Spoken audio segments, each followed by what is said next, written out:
Salut! Après vous avoir parlé du théâtre à voir chez vous, il est temps de parler de ce que le théâtre fait pour survivre. Comme vous le savez, l'été approche et l'été ça rime avec festival. Enfin, ça rime pas, mais tu m'as compris. La France, c'est un vivier de festivals, de spectacles vivants. Entre le spectacle de théâtre de rue d'Aurillac, la mousson d'été et surtout le Festival d'Avignon. Et en ce moment, le Festival d'Avignon et sa direction, ça sent pas très bon pour eux. Voyons pourquoi.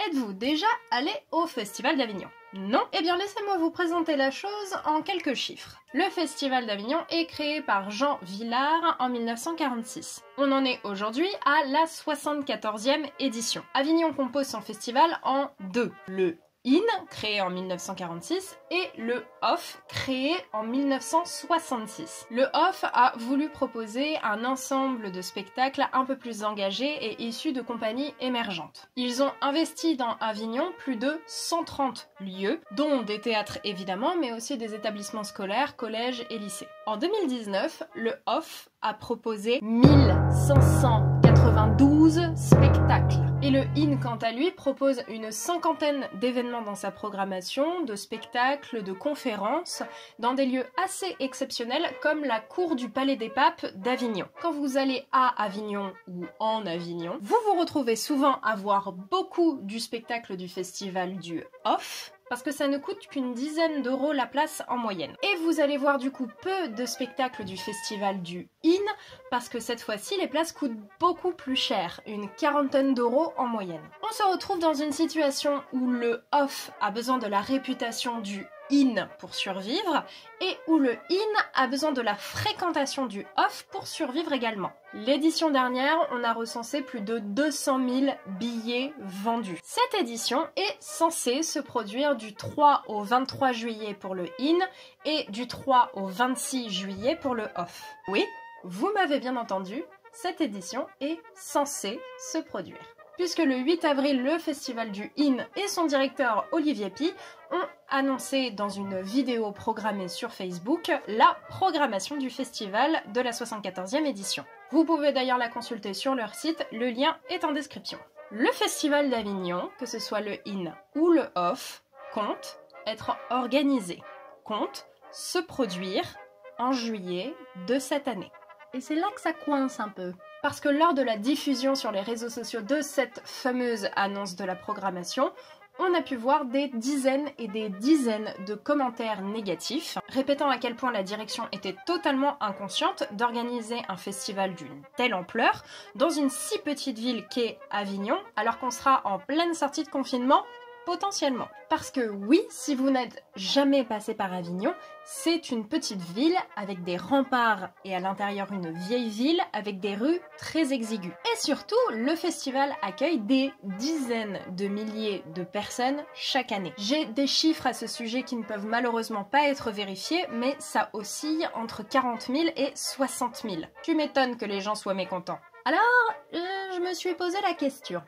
Est-ce que le Festival d'Avignon doit être annulé maintenant? Déjà, annuler un festival alors qu'on vient d'annoncer sa programmation, c'est un peu con, mais Olivier Py justifie sa décision de cette manière. J'ai joué des soirs de deuil, j'ai joué des soirs de fatigue extrême, j'ai toujours pensé qu'il fallait que le rideau se lève, rien n'est plus sacré que ce geste-là, rien si ce n'est que la vie elle-même.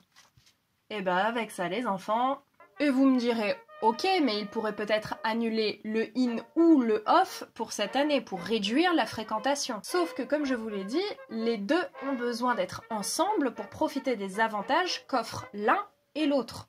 Dans ce contexte, faire le IN plutôt que le OFF ou le contraire serait se tirer une balle dans le pied. Concrètement, le festival du IN et du OFF peut se faire. Il faudrait pour ça différentes choses. D'abord que les écoles puissent réouvrir car elles sont réquisitionnées lors du festival, que ce soit pour le IN ou pour le OFF. Que l'interdiction d'ouverture des établissements non utiles à la nation soit levée. Que l'interdiction de se réunir à plus de 100 personnes soit levée aussi. Et passer de 40 000 à 99 personnes en comptant les équipes techniques et administratives, c'est chaud.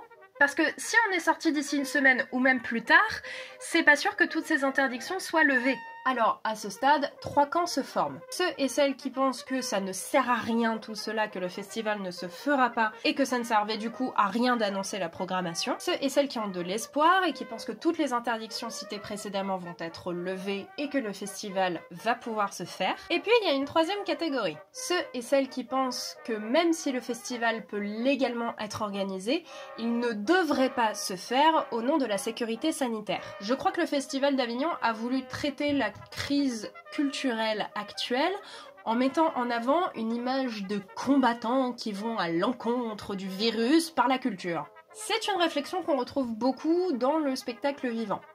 Penser que la culture peut sauver le monde. Spoiler, non! La culture, ça nous rend juste moins cons. Ça nous élève culturellement, spirituellement, politiquement parlant. Mais ça ne gère pas une crise de quelque nature que ce soit. Faut pas oublier que le Festival d'Avignon, c'est aussi des milliers d'euros de recettes et de dépenses et des milliers d'emplois chaque année. Je crois que la direction a pris en compte cela pour leur décision finale. Si vous voulez mon avis, je ne vois pas comment on justifierait l'organisation d'un tel festival avec des milliers de personnes dans les rues dans ces conditions. Et je ne vois pas comment le festival et du in et du off peuvent se réorganiser aussi vite. On parle de 3 mois pour trouver une solution qui respecterait à la fois les décisions de l'État et le Conseil de la Santé. Si la situation actuelle n'existe pas, j'adorerais que le festival se fasse. Vraiment. Et ça peut faire du bien de rêver à ce que le festival se fasse. Mais c'est aller vite en besogne et se placer bien au-dessus de la situation actuelle pour penser que notre besoin de culture justifie tout. Donc est-ce que le festival doit se faire? Je ne suis ni légitime ni assez calée pour répondre à cette question. Est-ce qu'il pourra se faire? Je suis pas très optimiste. N'hésitez pas à dire ce que vous en pensez en commentaire et à partager la vidéo. Je vous fais des bisous numériques. Ciao!